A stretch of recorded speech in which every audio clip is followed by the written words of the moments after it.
Isso aqui é a apresentação da fase 2 do projeto de Tópicos Especiais em Computação 4, que é a Introdução ao Desenvolvimento de Jogos com libgdx. Para essa fase foi pedido que um mapa detalhado fosse feito usando o Tiled Map. Como você pode ver, eu fiz um mapa bem detalhado, né? Tem árvores, né? Algumas folhagens, né? Eu fiz alguns caminhos aqui, algumas decorações, né?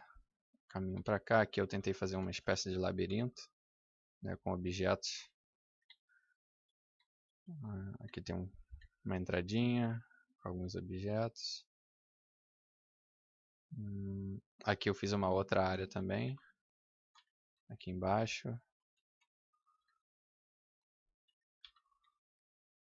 Né? Aqui é, no caso, uma área fechada, só com acesso aqui. Aqui eu fiz mais caminhos. Aqui eu fiz uma espécie de uma área rochosa, né? Com várias rochas como obstáculos, algumas árvores.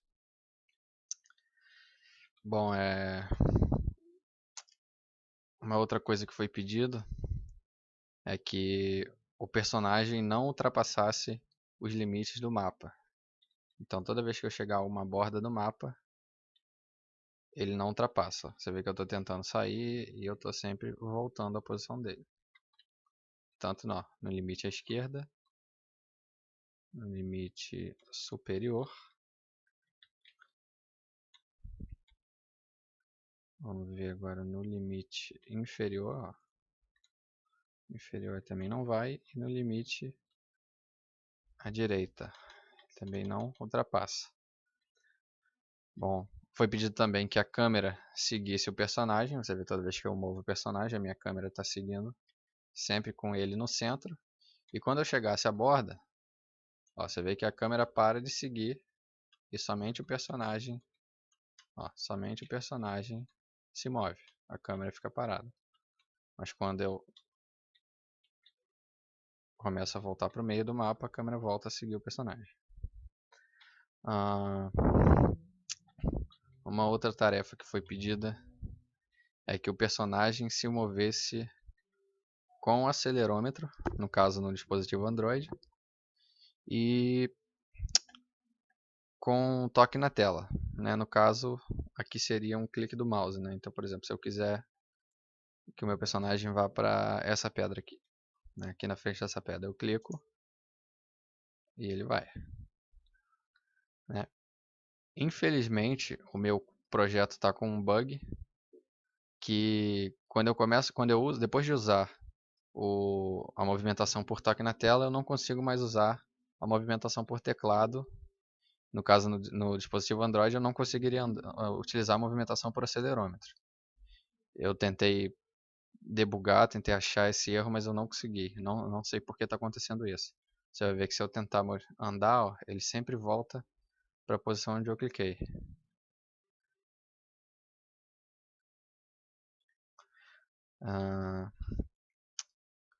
Bom, o acelerômetro eu só posso mostrar no dispositivo. Depois eu vou tentar arrumar uma outra câmera para gravar o resultado do acelerômetro.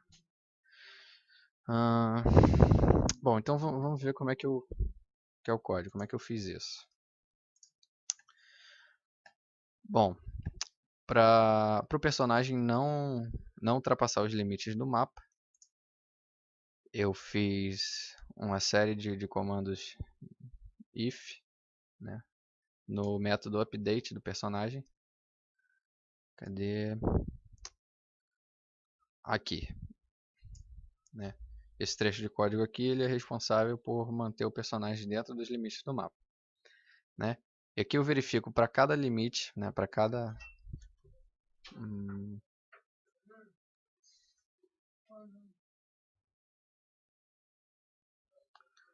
Deixa eu ver... Desculpa, me interromperam aqui. Aqui eu verifico para cada limite. Por exemplo, aqui eu verifico o limite esquerdo. Né? Se a posição do player for menor do que 0, né, ou seja, se o meu, aqui é a minha posição 0, né? 0, 0, a origem. Se o meu player ultrapassar esse eixo X, né? Se tiver um valor negativo, significa que ele ultrapassou o limite esquerdo. Então eu simplesmente corrijo isso, né? Então se ele ultrapassar, eu vou corrigir a posição em X. Como é que eu vou fazer isso? Eu tenho um vetor chamado temp e eu tô toda vez que o método update é chamado, eu estou guardando a posição antiga do personagem. E aí toda vez que ele ultrapassa, eu simplesmente seto ele para a posição antiga mais um. Eu não sei porquê, deveria funcionar só com a posição antiga, mas eu não sei porque eu tive que colocar esse mais um, porque ele não estava mais se movendo se eu colocasse só a posição antiga. Então eu acabei colocando mais um e aí funcionou. E eu também seto a velocidade dele no eixo X, já que é o limite esquerdo, então é no eixo X. Eu digo que a velocidade dele é 0, né, porque eu não quero que ele se mova. No dispositivo Android, toda vez que ele tocar na borda, ele vai vibrar, né, vai causar uma vibração no dispositivo. E aí eu também verifico se ele ultrapassou o limite da direita, né? E aí o limite da direita, eu estou verificando se a posição no eixo X do personagem for maior do que o tamanho do meu mapa menos o tamanho do meu personagem, né? Opa, peraí. Deixa eu rodar aqui. Então vamos lá, né? Aqui, ó, aqui é o limite direito, é o que eu estou testando, né? Então vamos ver aqui. Se o meu personagem estiver aqui, ultrapassar essa borda aqui, você vê que essa distância aqui é a largura do mapa, né? E o meu personagem, ele é o seguinte, ele é um quadrado e a origem dele é esse ponto aqui. Então, quando esse ponto ultrapassar, quando ele estiver aqui assim, eu não quero que isso aconteça. Então, quando isso acontecer, eu quero que imediatamente ele volte. Eu quero que a posição dele seja essa, né? A posição antiga. Só que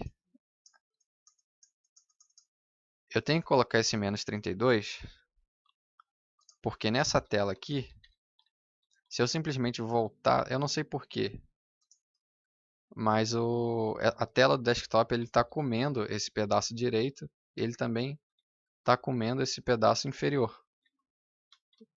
Eu acabei botando esse 32 justamente para ele não comer, para o personagem aparecer, né? Ele não estava saindo do limite do mapa, mas o personagem ficava escondido, ficava metade escondido aqui na borda, tanto no limite inferior quanto no limite da direita. No limite da esquerda e para cima isso não acontecia. Então toda vez que eu estou passando lá, eu simplesmente estou voltando para a posição antiga, mais um. No caso, menos um, né? Porque eu quero que ele vá para o lado esquerdo do eixo X. E, bom, né, caso ele não ultrapasse o limite esquerdo nem o limite direito, então significa que ele está dentro da área que ele pode andar. Então eu simplesmente atualizo a posição. Né? A posição dele, eu pego a posição atual, mais a velocidade, vezes o tempo, né? De um frame para o outro. Isso aqui é simplesmente a função horária do, do movimento retilíneo uniforme. E eu faço a mesma coisa para o eixo Y. Né? Se ele ultrapassar o limite, nesse caso aqui, o limite... na verdade aqui é o limite inferior, né? Que eu estou verificando se a posição do player está abaixo de zero, então se é um número negativo, então é limite inferior do mapa. E aqui é o limite superior. Beleza. E aí eu faço a mesma coisa, né? Se ele tiver ultrapassar o limite inferior do mapa, eu simplesmente boto ele para a posição antiga, mais 1. E se não, se ele estiver ultrapassando o limite superior do mapa,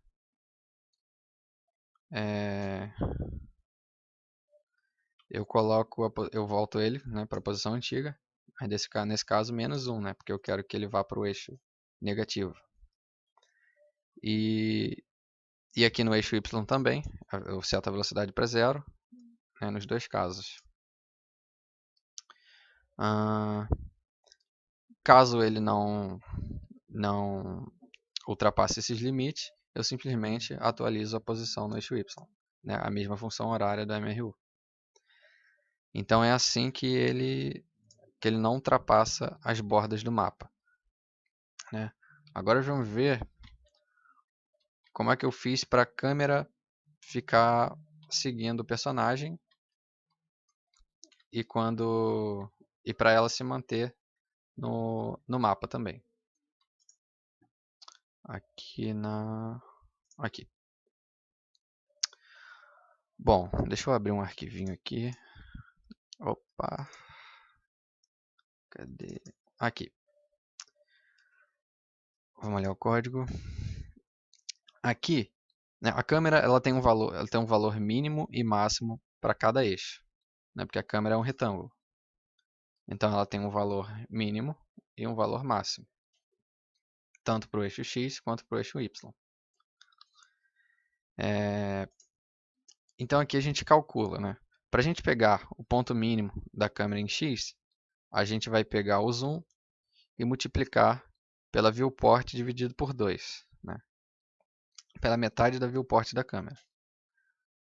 Para a gente pegar o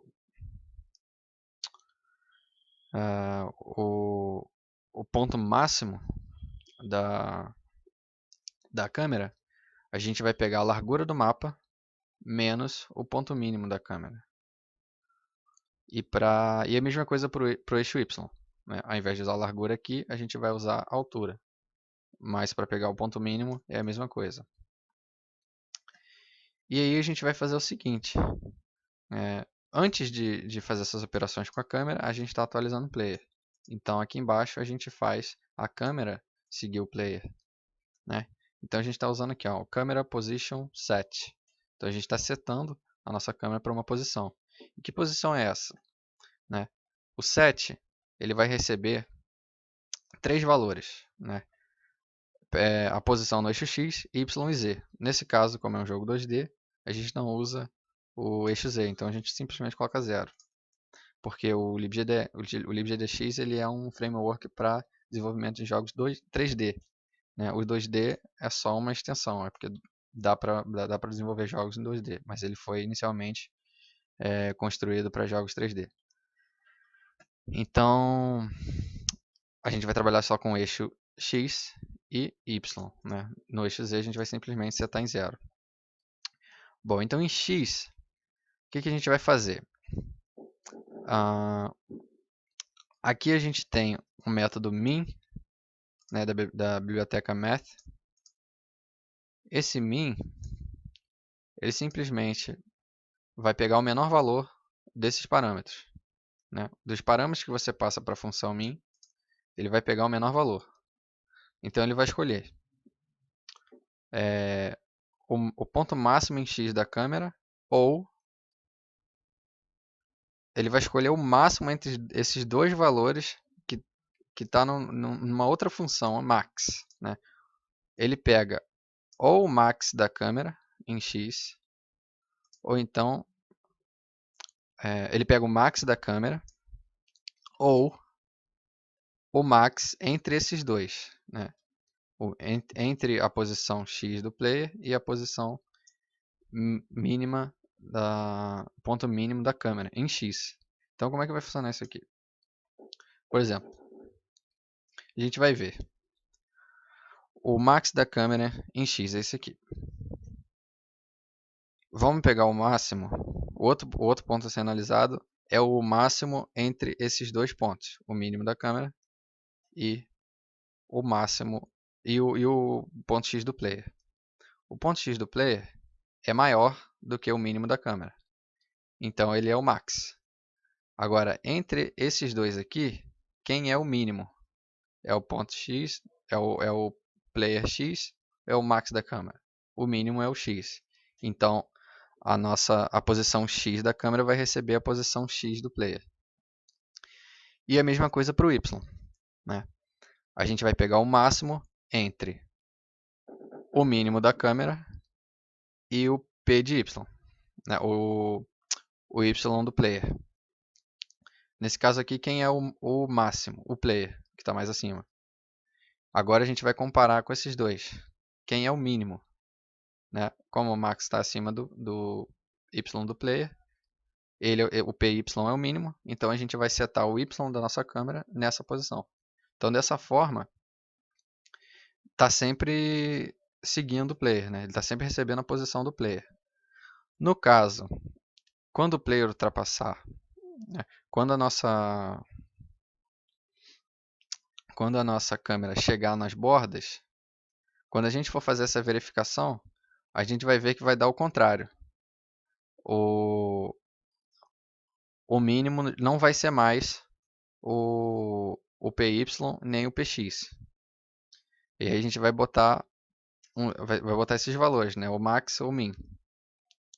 E aí a gente vai estar sempre setando em um desses valores e aí a câmera não vai se mover mais. Né? E aí quando o player volta, esses valores alteram e aí a câmera volta a seguir o player.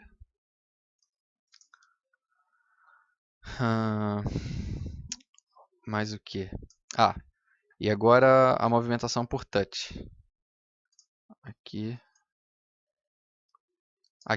A movimentação por touch, eu usei um conceito de interpolação de vetores. Né? Como é que funciona a interpolação de vetores? É o seguinte. Deixa eu fazer aqui. Vou ter um eixo aqui. Né? Um eixo Y. Opa, peraí. Y, X. Digamos que eu tenha esse vetor aqui. Né? Um vetor A que representa a minha posição de origem. Esse ponto. E eu quero ir para esse ponto aqui. E aí eu tenho o meu vetor B. Meu vetor B. Se eu somar esses vetores, aliás, se eu subtrair esses vetores, eu vou ter o vetor B menos A.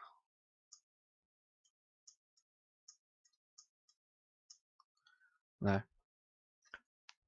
Essa aqui é a minha trajetória. Né? Então eu quero percorrer todos os pontos dessa trajetória. A cada frame eu quero estar andando num ponto dessa trajetória. A interpolação de vetores faz isso. Né? E ela tem uma fórmula para isso, que é 1 menos um valor alfa.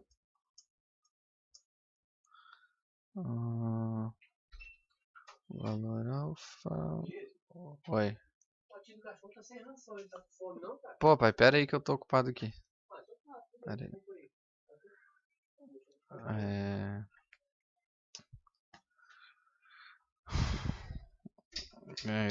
Não, desculpa, gente, tá complicado aqui. Interrompido de novo. Onde que eu tava? Aqui. Tá, tem uma fórmula que é 1 menos o valor alfa, que multiplica o A mais o alfa, que multiplica o B, o vetor B. Né?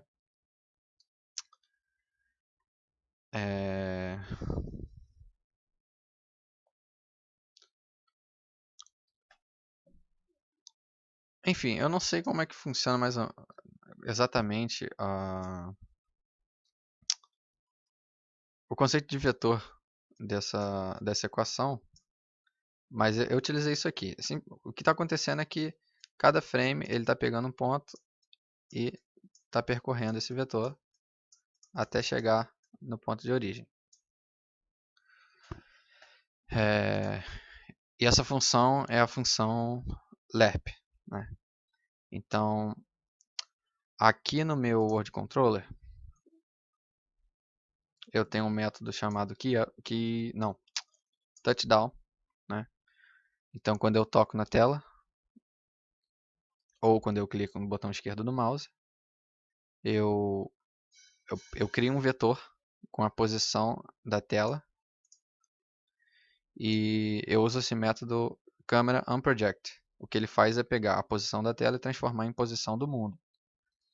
Aí eu crio um vetor target, é um vetor destino, que é o meu ponto. Esse ponto aqui, né, é o vetor B, que é o vetor destino. Mas só que ele agora é um vetor com a posição vec. Esse vec é o meu toque na tela, só que ele foi transformado de coordenada de tela para coordenada do mundo, né? E aí eu simplesmente pego esse vetor destino. E aí, aqui eu tenho uma variável booleana que verifica se eu toquei na tela e ela recebe true. Então, quando isso acontece, aqui no meu player, eu estou verificando se a tela foi tocada, né? Ou então se eu cliquei com o mouse, eu simplesmente pego a minha posição antiga, a posição do meu player, e faço a interpolação com esse vetor, né, de destino. Então, esse vetor aqui é o ponto que o player está, a posição atual do player, e esse vetor aqui é o vetor target. E aí eu uso essa função lerp, que ele faz isso. Eu estou passando aqui o vetor target, posição x e posição y.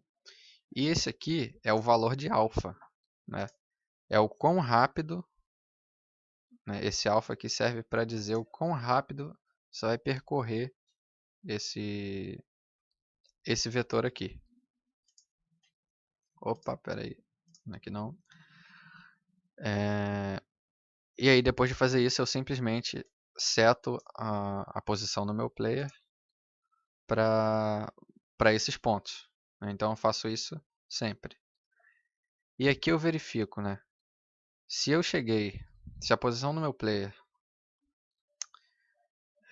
se a distância, né? Aqui eu estou usando a distância, entre o vetor, se a distância do vetor target para a posição do player for igual a zero, então significa que eu cheguei no meu destino. E aí o meu clicked, né, vira falso, porque eu não quero que ele entre mais nisso aqui. E aí ele para de se mover. Bom, com isso aqui, ele não deveria mais ficar se movendo para o ponto de destino. Mas tem esse bug aqui que está acontecendo que eu não estou entendendo, né? Por exemplo, se eu quero mover para cá, ele deveria chegar ali e simplesmente parar. Mas se eu tentar mover com o teclado, ele volta para o ponto, ele fica voltando. Só que o meu clicked já recebeu false. Então não era para ele entrar mais nesse trecho de código. Então não estou entendendo o que está acontecendo.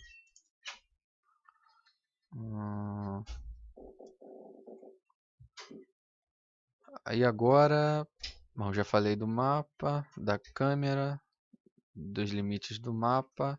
Agora o acelerômetro. Bom, esse é o trecho de código que cuida do acelerômetro. Aqui eu verifico se o acelerômetro está disponível no dispositivo. Se tiver, eu tenho uma variável float que pega a aceleração em x e a aceleração em y. né? E essas funções aqui me retornam isso, né? Pegar a aceleração em x e a aceleração em y, né? Os valores da aceleração variam de menos 10 a 10, sendo que nos valores do meio, né, por exemplo, entre 1, 2, é uma zona morta. Então você pode virar um pouquinho que nada vai acontecer. Ele só vai começar a detectar depois de um certo ponto, né, depois de um pouco mais negativo ou um pouco mais positivo. Então eu fui testando valores. No caso aqui eu utilizei 1. Então quando a minha aceleração em y for maior do que 1, significa que eu estou andando para cima. Então aqui eu atualizo a posição no meu player, utilizando essa... Aqui eu estou utilizando uma aceleração diferente, que é... Não sei por que eu tive que utilizar uma aceleração diferente, porque essa aceleração que eu estava... No caso é 32, né? Eu usei 320 só para ele se mover mais rápido, para demonstração. Aqui eu tive que utilizar uma aceleração diferente, porque utilizando o acelerômetro, ele estava andando muito rápido com esse speed aqui de 32. Então eu criei um outro para usar só no acelerômetro. Que é, com 8 ele ficou com uma velocidade boa. Então deixa eu voltar para 320. Então vamos lá. Se eu detectar uma aceleração para o lado positivo do eixo Y, eu estou me movendo para cima, então eu uso aqui a função horária do MRU e utilizo essa aceleração do meu acelerômetro, do dispositivo. Se esse valor for menor, né, do que menos 1, ou seja, se ele for mais negativo, né, ou seja, entre menos 1 e 1 é a zona morta. Né? Mas se ele for menor do que menos 1, tem movimento. Se ele for maior do que 1, tem movimento. Né? Só que maior do que 1 é movimento para o eixo Y positivo e um valor menor do que menos 1 é para o eixo negativo, né? O eixo Y negativo. Então, eu simplesmente estou atualizando a posição de acordo com a aceleração. É a mesma coisa para o X. Né? Se for maior que 1, eu estou andando para a direita. Se for menor do que menos 1, eu estou andando para a esquerda. E eu simplesmente estou usando a função horária com a aceleração do acelerômetro. Não dá para demonstrar agora, mas eu vou tentar arrumar uma câmera para eu poder filmar no meu celular, né, executando isso. Bom, eu acho que para essa fase foi isso aí.